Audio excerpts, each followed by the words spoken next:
안녕하세요. 잡시광입니다.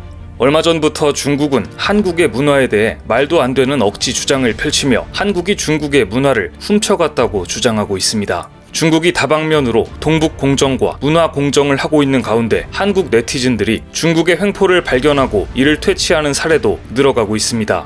중국의 만행에 재빠르게 대응하는 한국 네티즌들을 보면 굉장히 자랑스러운데요. 작년에는 중국 게임사에서 개발한 샤이닝 니키라는 게임에서 한국의 전통의상, 한복을 중국 전통의상이라고 소개해 논란이 된 적이 있습니다. 그런데 한국 유저들이 분노를 표시하며 단체로 전액 환불 요청을 했고 그 후 샤이닝 니키는 한국에서 서비스를 황급히 종료했습니다. 중국은 2016년 사드 배치에 따른 보복 조치로 2017년 3월 이후 한국 게임에 단 2개의 판호만 내주고 지금까지 대부분 허가해주지 않고 있는 상황입니다. 그런데 최근 중국이 한국에게 갑자기 다시 판호를 내주겠다고 선언했습니다. 그런데 해당 내용을 자세히 살펴보면 충격적인 조건이 있다는 것을 알 수 있습니다. 중국 당국은 자국 게임 시장에 진출하려면 게임 내의 사회주의 가치관과 친중 성향을 담아야만 판호를 허가해주겠다는 황당한 기준을 도입한 것입니다.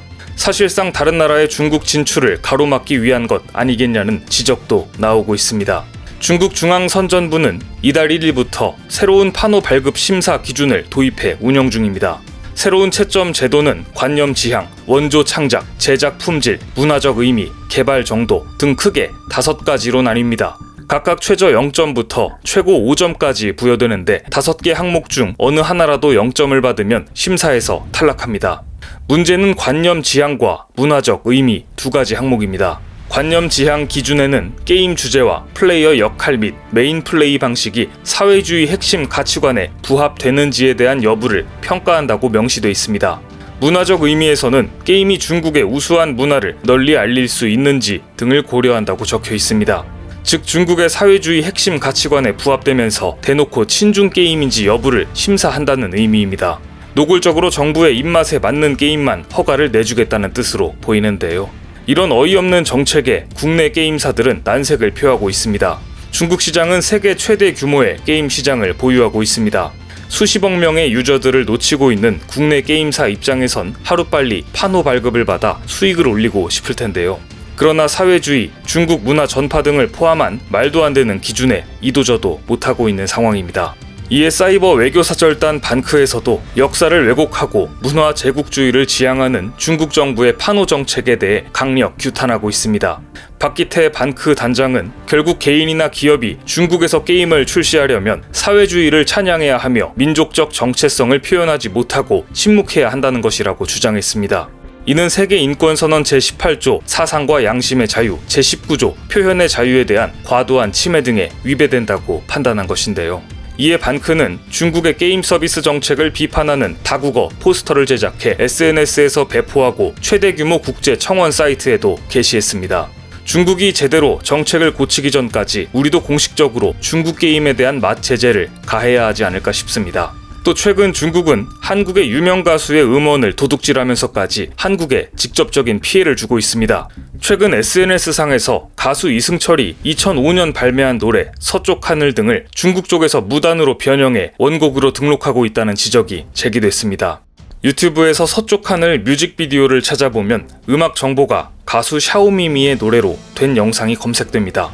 저작권자는 중국 음원업체를 포함한 음악 권리단체 3곳으로 표시되어 있습니다. 서쪽 하늘 외에 아이유의 아침 눈물, god의 길, 프리스타일의 Y, 토이의 좋은 사람, 다비치의 난 너에게, 브라운 아이즈의 벌써 1년, 유나의 기다리다 등도 저작권 도용 피해를 본 곡으로 알려졌습니다. 한국 노래를 원곡인 것처럼 등록한 중국 음반사는 여러 곳으로 파악됐는데요. 중국 엔터테인먼트사가 한국 음원의 콘텐츠 아이디를 먼저 유튜브에 등록하면서 저작권 도용이 이뤄진 것으로 보고 있습니다. 콘텐츠 아이디는 유튜브에서 저작권을 식별할 수 있도록 하는 시스템인데 실제 저작권 소유자가 아니더라도 원작자임을 뒷받침할 수 있는 자료를 유튜브에 제시해 심사를 통과하면 콘텐츠 아이디 등록이 가능합니다.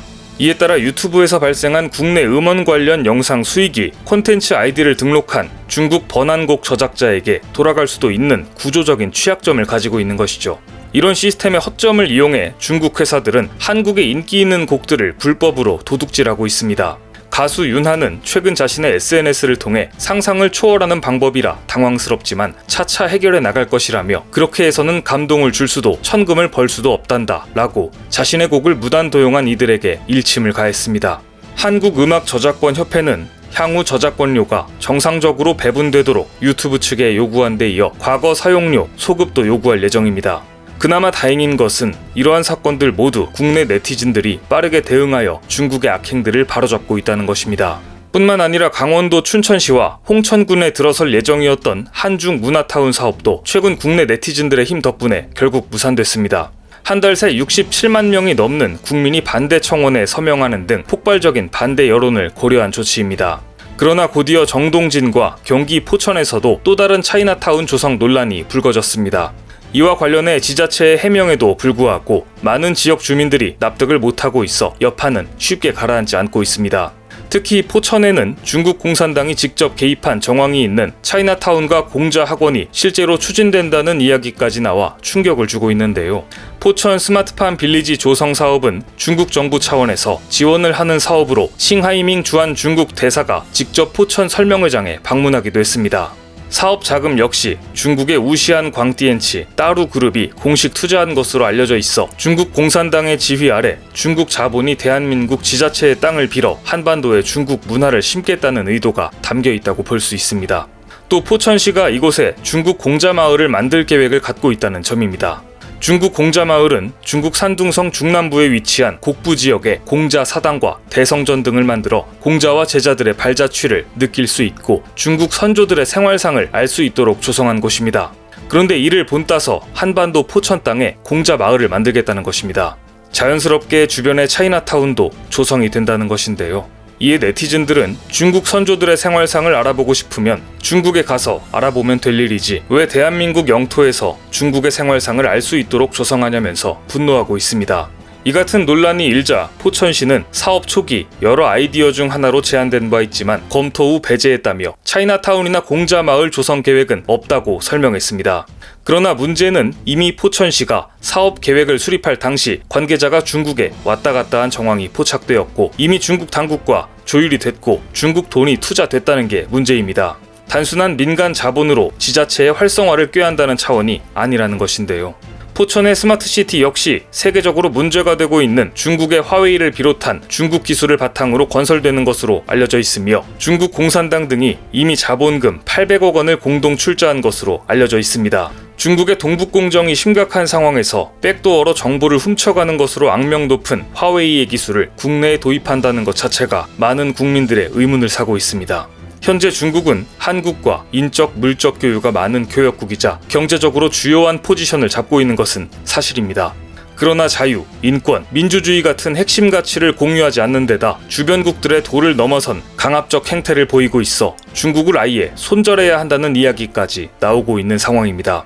지난달 국내 언론사에서 실시한 여론조사에 따르면 응답자 86%가 반중 정서를 실제 피부로 느끼고 있다고 말하고 있습니다. 최근 김치, 한복 등 한국 고유 문화자산을 비롯해 윤동주, 손흥민 등 한국 유명인의 뿌리가 중국이라는 일련의 주장까지 중국의 문화공정 작업은 지속적으로 변화를 거듭하고 있습니다. 이럴 때일수록 우리 국민들이 힘을 합쳐 중국의 악행에 빠르게 대응하는 모습을 보여줘야 할 것 같습니다. 오늘 준비한 소식은 여기까지입니다. 댓글을 통한 여러분들의 많은 의견 기다리겠습니다. 많은 분들의 생각이 모였을 때 진정 가치 있는 지식이 완성될 것입니다. 시청해주셔서 감사합니다.